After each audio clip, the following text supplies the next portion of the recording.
Hola, buenas tardes. Mi nombre es Marcela Seminara de Buenos Aires, Distrito Central Argentino.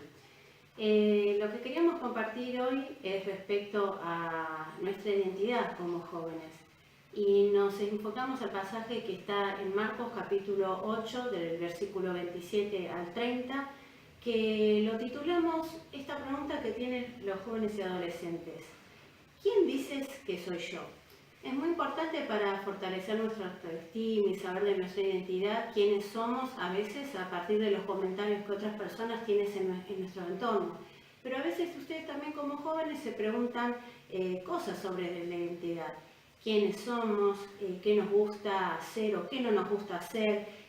¿Cuáles son nuestros colores favoritos? ¿Nuestros lugares de paseo que elegiríamos ir más? Nos preguntamos si podemos pertenecer a un grupo de amigas o amigos de la escuela, si esa chica o ese chico gusta de mí o no, cosas que ustedes siempre se pueden estar preguntando, o si los padres le van a dar permiso para ir a este lugar o no a este lugar.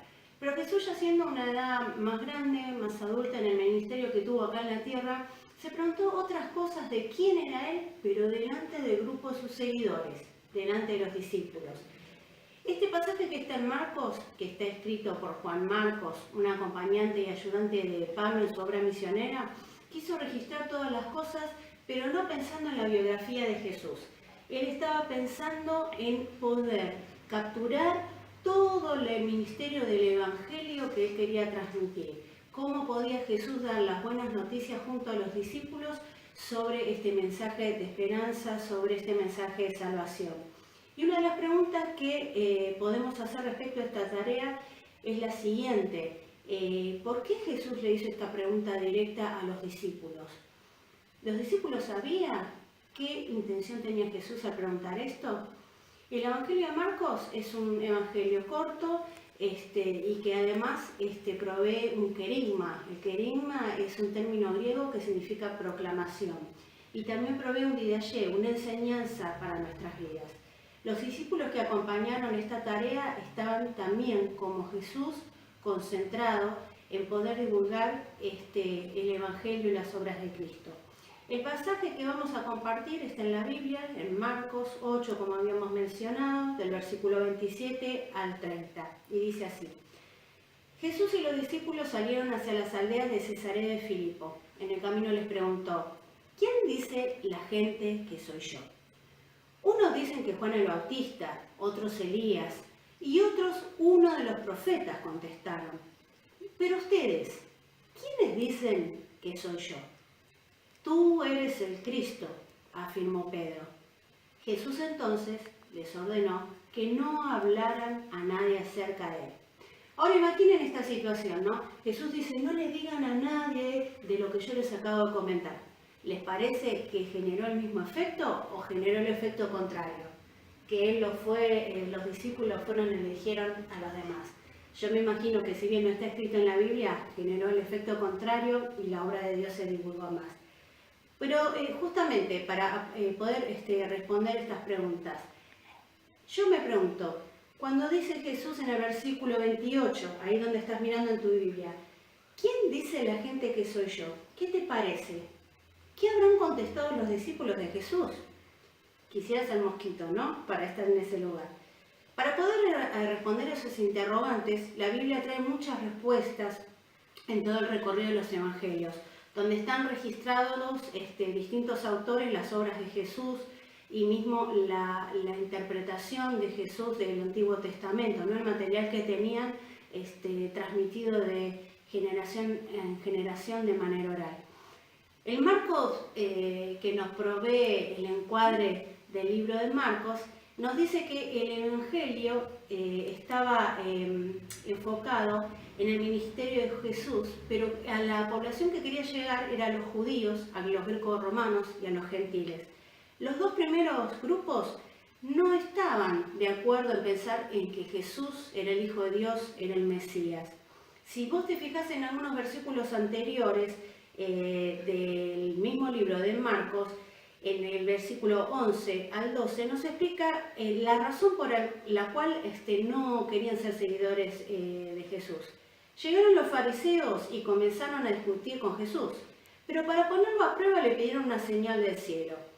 Él lanzó un suspiro profundo y dijo: ¿por qué pide esta generación una señal milagrosa?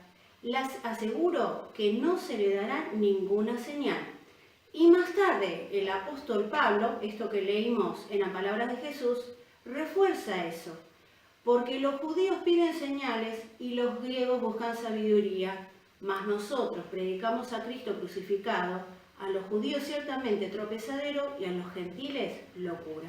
Esto lo vas a encontrar en 1 Corintios 1, versículo 22 al 23, en una versión que es la Biblia de las Américas. Pero esto que le pasaba a Jesús es lo que le pasa a todos los que quieren desarrollar un discipulado. Muchos reciben el rechazo y Jesús fue el primero. Muchas veces cuando vos querés seguir los pasos de Jesús dentro de tu grupo vas a recibir alguna mirada diferente o no estar de acuerdo con las ideas que los cristianos desarrollamos, la filosofía de vida y los valores que llevamos adelante. Jesús también le pasó lo mismo que a vos y fue eso el pago del precio del discipulado. Y lo que nos pasa hoy por hoy como discípulos, esta condición de ser discípulos de Jesús, es que muchas veces el discipulado que nosotros desarrollamos tiene un precio que pagar. Y la Biblia dice en Lucas 14, 25 al 27, que si alguno quiere venir a mí y no ama a Jesús más que a su padre, a su madre, a su esposa, hijos, hermanas o hermanos, no puede ser mi discípulo. Hay una condición. Y el que no toma su propia cruz y me sigue, no puede ser mi discípulo. Todas estas cosas nos ayudan a entender esta misma posición que sufrió Jesús, son las mismas que nosotros podemos pasar. Y para pensar un poco en esto, ¿no? Vamos a hacer algo juntos y vamos a jugar con Micaela. Bueno, Micaela, queremos jugar con vos para poder profundizar esto de quiénes somos. Yo te voy a mostrar una imagen que tengo acá, al público que está ahí. ¿Pueden verlas todos? Bueno, Micaela no va a saber de qué se trata. Ella tiene que descubrir quién está acá a través de algunas preguntas. ¿Sí? ¿Te muestro la imagen? ¿Se ve? Bueno, ese es el personaje. Bueno, pregúntame sobre el personaje. Te escuchamos. ¿Soy hombre o mujer? Mujer. ¿Estoy en la televisión? A veces sí. ¿Soy alguien famoso? Sí. ¿Me dedico al deporte? No. ¿Soy de esta época? No. ¿Qué me gusta hacer más? ¿Bailar? Puede ser. ¿Cantar? No sé. ¿Dibujar? Sí. No, pero ahora no. Y bueno, Micaela, iba a ser difícil. ¿Sabés quién es el personaje? Es la Mona Lisa, una obra de arte de Da Vinci. Gracias, Micaela. Entonces, ¿qué significa esto? Los discípulos, cuando estaban con Jesús, era alguien que conocían. Pero al estar tan presente con Él, en este diálogo que se inició con ellos, realmente no sabían lo que estaban haciendo. Jesús dejó flotando esa pregunta a todos a nivel general. ¿Quién dicen que soy yo? ¿Verdad? Pero ahora esa pregunta te la hace a vos, como se le hizo individualmente también a los discípulos. ¿Y ustedes? ¿Quién dicen que soy yo? ¿Cuál sería tu respuesta en este tiempo? ¿Vos lograrías entender, por ejemplo, por qué nos venimos a encontrar acá en la iglesia? ¿Quién te parece que es Jesús para vos? ¿Qué lugar ocupa en tu vida hoy? Qué bueno que saber que la Biblia tiene respuestas para varias cosas. Y Mateo 16, en otra versión, otro evangelista te va a dar la respuesta. Simón Pedro respondió: tú eres el Cristo, el Hijo del Dios viviente. Y creemos los cristianos que en Dios está la vida, Él es autor de la vida y en Él está la vida. En la edad que buscamos la identidad, buscamos respuesta. Y a esta pregunta recibimos una respuesta en la cruz. Para concluir, lo que te quiero invitar es a que puedas buscar en la cruz esa respuesta. y que los discípulos de esa manera ahí pudieron entender que Dios había enviado a su Hijo y que Él era el Dios viviente. Cristo, el Dios viviente, puede ayudarte a que encuentres quién sos y que bajo su obra vos encuentres en Él lo que querés ser, limpie tu corazón y puedas sentirte totalmente libre para ser tu discípulo. Y te dejo una historia chiquitita que dice así.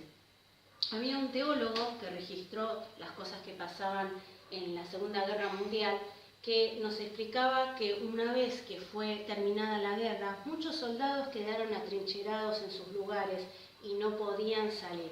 Cuando alguien les dio la noticia que la guerra había terminado, no pudieron creer lo que estaba pasando y nadie quiso dejar sus puestos por temor a ser encarcelados por sus enemigos.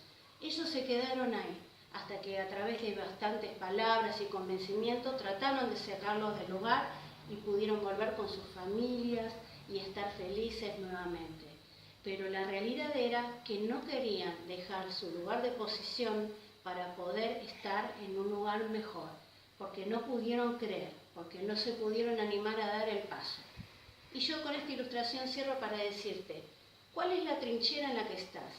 ¿Cuál es en el lugar que te escondes de tus ideas para no acercarte a Dios y no pensar quién podés ser vos con la ayuda de Él?